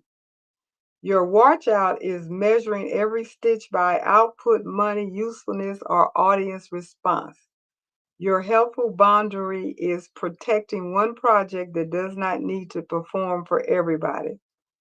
So you and I and whoever else is majority C are purposeful producers. Okay, do we have a D? Do we have a D? Is anybody a D? We have A and we have B and we have a C. I don't see anybody else. Anybody else? Let me see.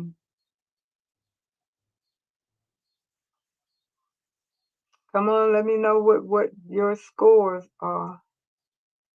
Making with Maryland, I was all over the place, but one more C than other letters. So you are a C. And Cindy, you say you are 4 Ds. So you are a D. 3 A's, 1 C, and 4 D's. So we do have a D. Cindy. Mostly D's. The idea keeper. You are an idea keeper. You see possibilities everywhere. I can agree with that. You collect design tools, supplies, inspiration, and future plans because your imagination is rich. Your gift is vision. Your watch out or be careful is allowing the number of possibilities to make choosing feel risky. But your helpful boundary is a not now list and one tiny next choice, not a complete life reorganization. So you are basically the idea keeper. So you can have hybrids if you tied on some things. And I don't know if anybody tied anywhere for a hybrid. But I am a C, and a C is a purposeful producer. I'm motivated by results. I agree with that. The A is a joyful explorer. You are energized by freedom. And B is the dedicated skill builder. You love understanding how and why something works. So those are the scores. Anybody else? Anybody else? And it is easy to be all over the place because I had 1A, 1B, 4 C's, 2D's. So I was primarily a C, which I pretty much agree with that. Pretty much agree with that. So that is our quiz for tonight. Did that surprise anybody with their score? And Cindy said I would be a D. I have 4. You have 4 D's. What did I say you were? Thought I said you were a D, Cindy. Yeah, you are a D. You are the only D that I have so far, and that is the idea keeper. You see possibilities everywhere. So yes, I did acknowledge that. So anybody else?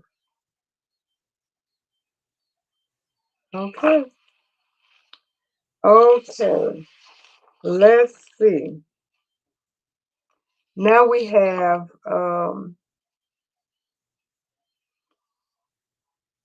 we have 5 myths. 5 myths that we have to talk about that steal our joy. And challenging beliefs about profit, finishing, perfection, comparison, and constant momentum while preserving each viewer's freedom gets to be an ambitious goal. So we need to bust these myths. And Cindy, you say you think yours was right spot on. And Andrea, you said you had 4 A's, so I have 4 A's. Yes, you are a joyful explorer right along with Robin. So myth number 1, if it is not profitable, it is wasteful. We all know that's not true. If it is not profitable, it is wasteful. That is myth number 1. A project can repay us with calm, confidence, connection, practice, memory, or delight. Money is only one kind of return, not the only kind. I agree with that wholeheartedly. All right, good night, Jennifer Hancock. Good night. Myth number 1, if it is not profitable, it is wasteful. Of course, that is a myth. We can get stuff out of what we do that is far more valuable than money. Myth number 2, if I am good at it, I should turn it into a business.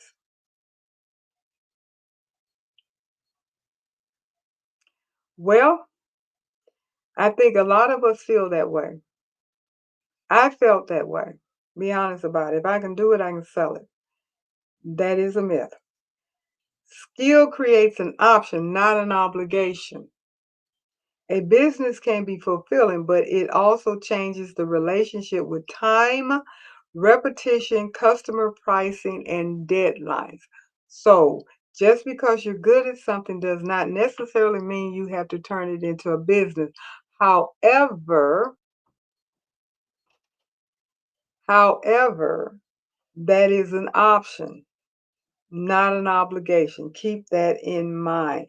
There are people that are excellent in what they do and they don't want to touch the business realm, and vice versa. There are people that really need to stay out of business, but they're trying to be in business. So we got that going on as well.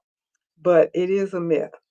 Myth number 3, and I hear you, Andrea, you say you're a D. What did I say you were? I think I said you were a D. Okay. You're a D right along with um, Cindy. She says you keep putting words. Yeah, you do. Poor dads. I don't know what that is. Anyway, um, myth number 3, a real crafter finishes everything. Mm-mm, that's not true. A real crafter makes decisions. Sometimes the wise decision is to finish. Sometimes it is to repurpose, donate, dismantle, or just release it. That part. A real crafter crafts because they enjoy it. That is the honest truth. It doesn't necessarily mean that you're doing it, you're making money off of it or anything like that. A real crafter crafts because they enjoy doing it. Then everything else comes afterwards. Keep that in mind. So, um, a real crafter finishes everything. That's not always possible. Sometimes you just decide whatever it is that you're making does not, you don't want to finish it. It's not going the way you want it to go. So you're just going to put that aside and move on. But I do caution about collecting a whole bunch of UFOs. I personally, and this is my personal feeling, don't like a bunch of UFOs. If I start something, I like to finish it, but I know that there are times when it doesn't need to be finished, shouldn't be finished, or I won't get it finished. But I do try to finish everything I start. I try, but occasionally I don't. But that doesn't mean if you don't do it that you're not a real crafter.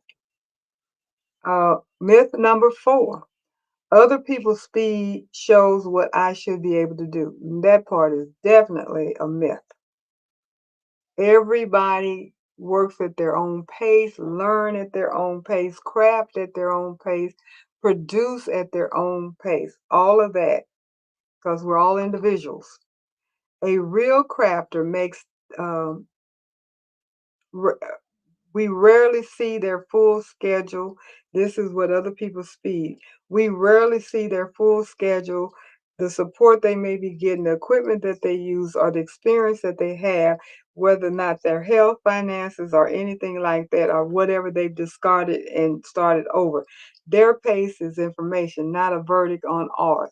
So please do not look at tutorials and things on YouTube and Facebook and they zip through something and it comes out absolutely perfect in small amount of time and you feel like you should be able to do that, and when you find out you can't do it, then you realize where you put in your head that you're not as good as, or you won't be able to do it, or so forth and so on.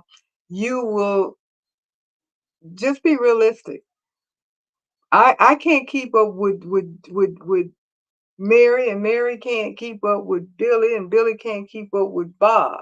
It just depends upon your skill level, the time that you have available to work on it, and your motivation. Now, what I try to do, I try to do, if I pick a project that I've seen on YouTube, Facebook, or wherever, and I pick that project to do, I do want to complete the project and figure out how to do it. But I'm not expecting to do it in one sitting. I'm not expecting to do it in a few hours. I am thoroughly impressed when I watch people that can sit down and do a project and talk at the same time and complete that project and it turns out wonderful. And I'm talking about on live. I'm not talking about on a video, because I have to tell you, when I do my videos are not live. They are edited. I work on it, I edit it, and I put it up. It has not been done in that little 10-minute, 15-minute, 30-minute time frame. And nobody else's, unless they're live. If they are live, you will at some time see some mistakes. That is normal. That's all part of learning how to do something. Rarely can somebody do a brand new project they've never done before and do it completely correct the first time. It happens, but that's not the norm. So don't judge yourself based upon what you see on social media. That part is not always the truth. Um, when we were doing our Christmas tree skirts and we were watching Betty Thompson do the tutorial on how to put things together, and she was telling us how to get all of the seams to match up and all of that kind of stuff, and we were watching her and we were repeating that process, and she looked like every time she did hers, "Ooh, this is perfect, it's wonderful, look at it." And she'd do it again, "Ooh, this is perfect, wonderful, look at it." And when we were doing it, we was like, that ain't perfect. It ain't wonderful. Look at it. We realized, how is she doing this perfectly every time she does it and we're not? I still don't know the answer to that question because I don't know whether she actually did it perfectly the first time or if this was edited. 9 times out of 10, it was edited because that's usually what YouTube content creators do. They do their videos and they edit it, and sometimes they have to do the same process over and over again until they get it correct, and then they edit it, put it up there, and it looks like they were able to do it wonderfully the first time. But that ain't how it goes, because we all mess up, especially if we're doing something for the first time. And me personally, I don't like to put my mess ups out there when I'm doing tutorials. And the reason being is if I do a tutorial, I'm trying to show you how to do it. And mess ups confuse people because when I show you how to do it, I want to show you the correct way of doing it. So if I mess it up, that comes out and I keep doing it till I get it right, and that's what you see. But I never try to state that I got it right the first time. And I have done a few live demos, and yeah, I messed up and I caught my mess up and I fixed it and I went on. That's what happened. That's reality. So don't ever think that you can't keep up or what have you because of somebody else is doing it better than you or quicker than you or whatever.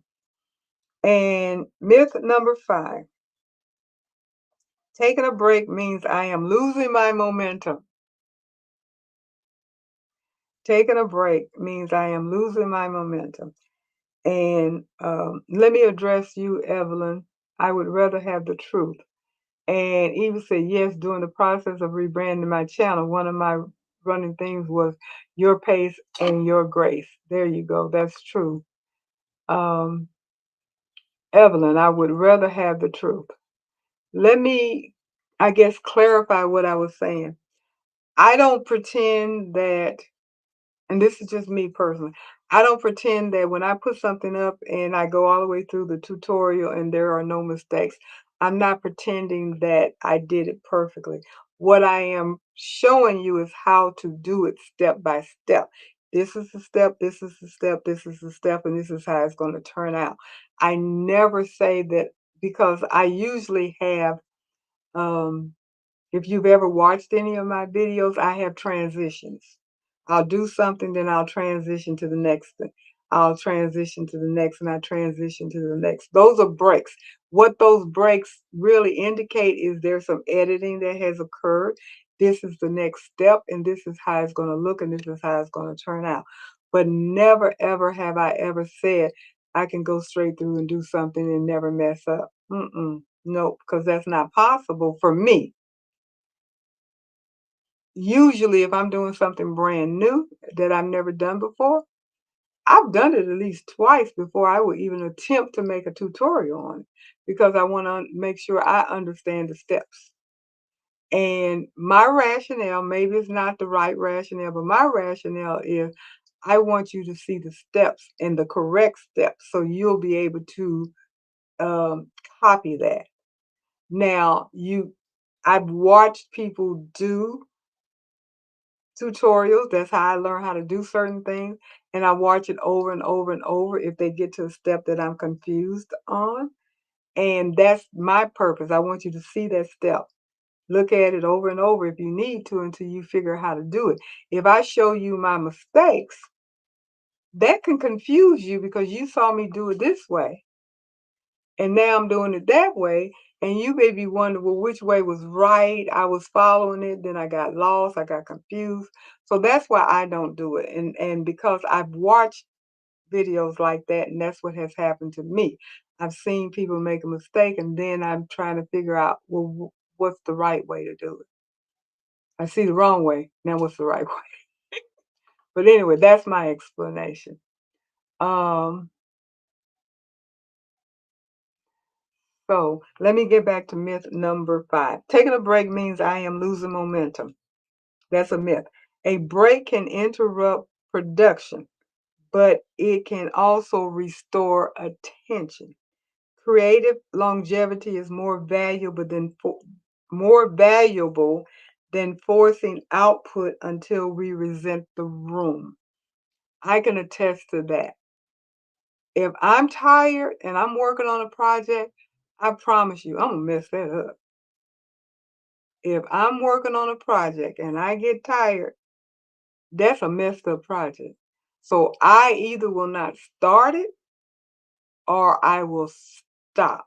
Leave it on the machine or whatever and come back the next day or whenever I have the time and finish it when I'm refreshed, when my mind is refreshed, when I'm not tired, when I'm not sleepy, when I'm not distracted, so I can pay attention. Because if I come in here and try to rush through it because I want to get done because I'm tired, 9 times out of 10, I promise you I'm gonna mess it up. I've done it too many times. So I don't do that. That is my rule. I will stop. If I am tired, I'm like, I'm done for the night. I'm not gonna push this. I'm not pushing it because I know I'm gonna mess it up. Um, Jenny says I'm finally taking a break. My feet are up and a glass of wine in my hand. Salute. There you go. Um,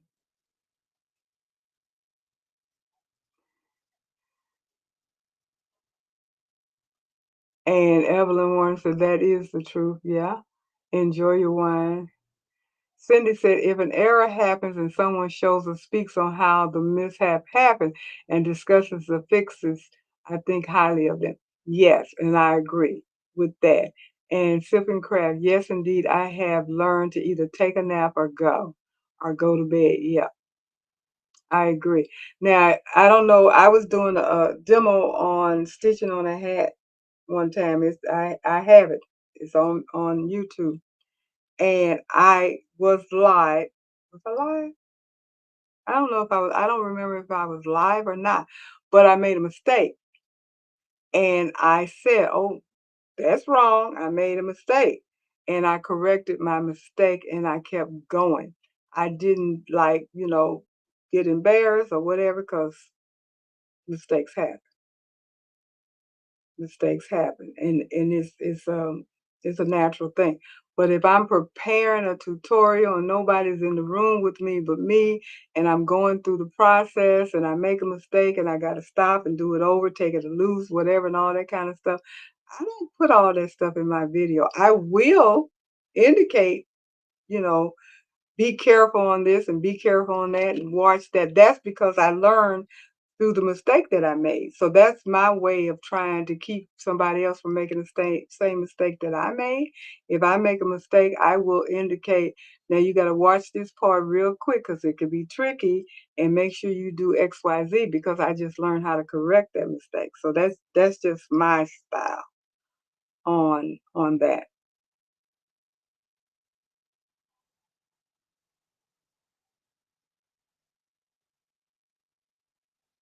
Yeah. Okay, so those are the myths of um, trying to get your dream back. Because if you don't have realistic thought processes and stuff when you are in your embroidery process or your crafting process, it's easy for you to feel overwhelmed, frustrated, tired, stressed out, pressure, friction, all of that. And then it becomes a job. You get to the point where you hate coming in your room.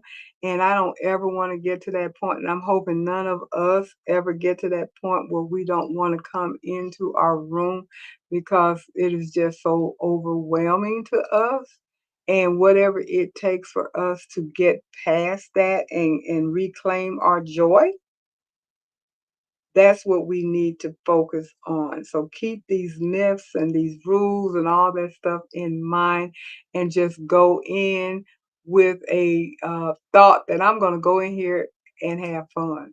I'm going to go in here and achieve the goal that I've set, whatever that goal is to enjoy what I'm doing today. Learn what I went in here to learn, produce what I went in here to produce, If I don't get it right the first time, I can always do it again. Those are the things, and just don't take it so seriously. And if you are doing it as a business or you making something for somebody, keep in mind mistakes happen. That's why I personally don't like doing personal garments or anything like that where a person brings me their stuff. I prefer to um, purchase the garment or whatever it is myself because I know where it came from, how much it costs, and that I can replace it. Because if I mess up, which I can and have, I can replace it and get it right. If you bring it to me, it may not be replaceable, and that puts an extreme amount of stress on me. I just did a jacket that a young lady gave to me. It wasn't a very expensive jacket, but it wasn't replaceable because she had bought it a long time ago, and you can't go get it anymore because they're not selling it anymore. And I had to do uh, put embroidery on the back of her jacket, and I was nervous. Why? Because crap happens. And I did not want the crap to happen to her jacket. I have confidence in what I do. I was very careful. I did not work on it until I felt um, rested and alert and ready to do it and not rushed. I had plenty of time to get it done before I had to give it to her. And it came out perfectly fine and she loved it. But I have to admit, hitting that button for the first time to put that first stitch on there, I was a little nervous because I could not replace it if I messed it up. And it doesn't even matter about paying for it because, like I said, it wasn't an extremely expensive um, apparel. I could have paid for it, but she couldn't replace it. That was the thing. It wasn't replaceable because they're not selling them anymore. So that was my concern. If I mess it up, no amount of money was going to make up for it because she couldn't replace it. She might have been okay with it or not, but I wouldn't have been. That would have been a bad mark on me. So that's why I don't like doing other people's stuff unless I know for sure. And I've taken things that people have brought to me, but I know where they got it from, and I knew if something happened, I could replace it. I knew how much it cost, I knew where to purchase it, and all that kind of stuff. So it took the pressure off of me. If I made it and messed it up, no big deal. I just get another one and move on. But something that's not replaceable does make me nervous. I don't like doing it. That's my ego ain't that big. I, I don't like doing it. So everybody, before we say good night, please give me a thumbs up. Hit the like button. Subscribe if you have not subscribed. Hit the notification bell so you know when I come on again. And I do appreciate all of you following me and watching me. Give me some ideas. Put it in the comments for things that you want me to talk about, information that you want me to find. Whatever. We did it before, and I was able to present some things that you guys had said that you were interested in. So go ahead now and tell me what's the next topic. Give me a topic.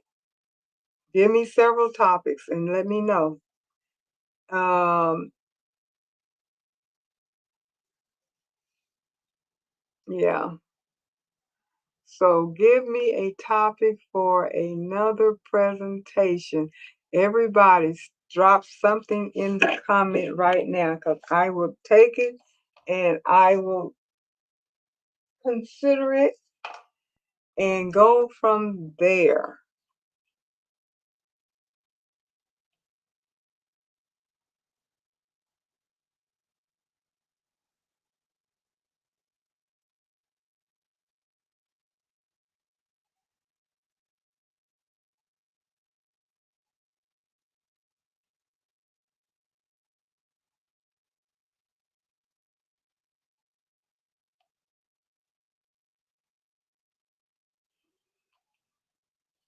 Anybody? Nobody's putting anything in here. Come on.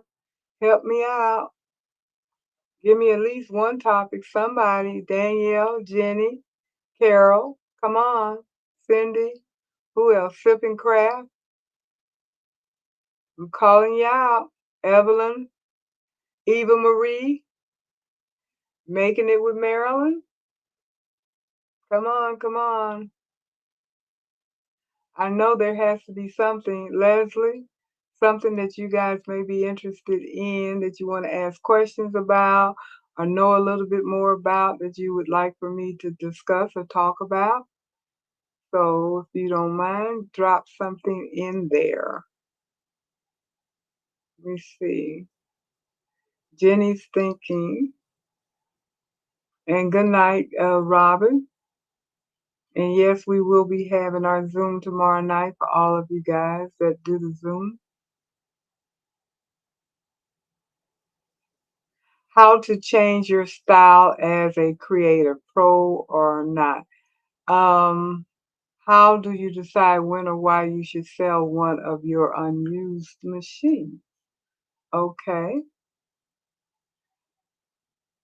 How to change your style as a creative. I'm not clear I understand that one, Evelyn. Can you, uh, I guess, reword it or something? So I'm trying to how to change your style. You talking about your niche or what?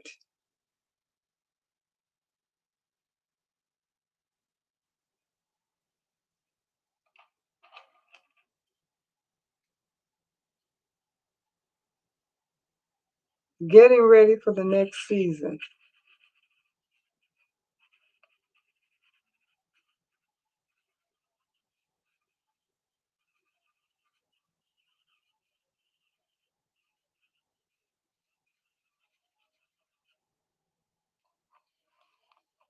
Season or holiday.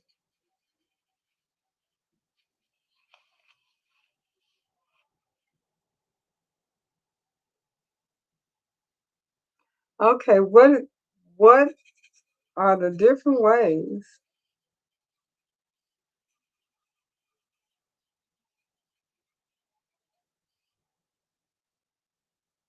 What are the different ways to keep track of all your projects?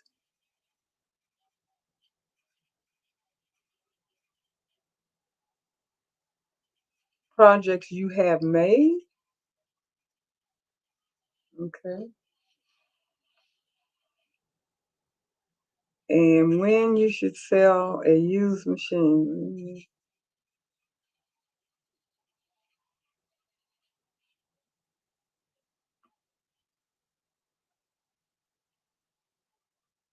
A unused machine. That's a good one. So that's about like being new.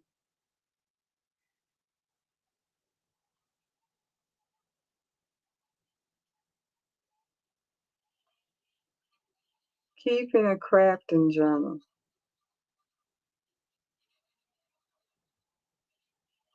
I've always thought about that. I haven't done it.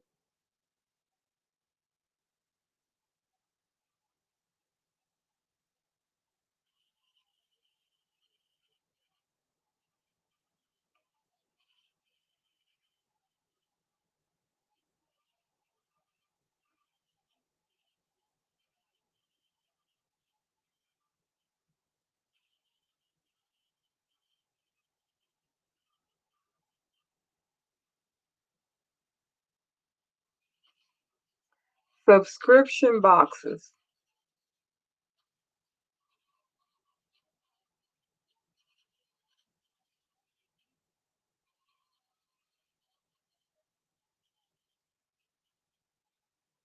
Best one to join versus not worth it. That's a good one, Marina. I really like that one. Yeah. All right, guys. That's pretty good. I got 1, 2, 3, 4, 5, 6, 7. I think 7 things to think about.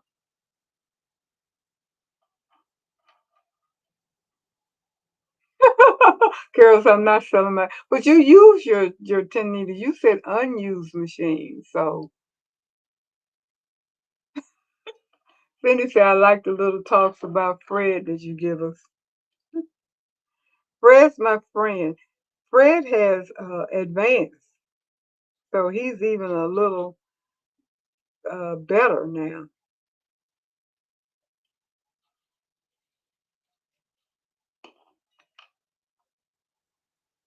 No Fred tonight? Actually, Fred helped me with this that I talked about. Usually my presentations are something that is collaborated with Fred. So yes, it was a Fred tonight. Yes. It's usually me and Fred putting things together because we go back and forth on stuff and he'll either fix it, change it, or come up with something new. Okay, so I got a good amount of stuff to think about and talk about and then work on it. Then we'll come up with something and hopefully something new and fresh and interesting for everybody for next week and going forward. I got quite a few different suggestions, so that should give me something for several weeks to come. So with that being said, since it's after 9 and I have to go to work in the morning, Wednesday, Thursday, and half day on Friday. Lord help me. Oh boy, I'm gonna retire. I gotta retire again. I tell you. I liked being retired. All right, you guys. Thanks so much for stopping by. I do appreciate it. You guys take care. I'm gonna go ahead and sign off. And I hope that you all have a wonderfully blessed rest of your week. And Jenny says she needs to name her AI. Yeah, do that. They will respond to the names that you give them. Just tell them that's their name, and they'll remember it. They'll respond to it. Okay. Good night, everybody. Take care.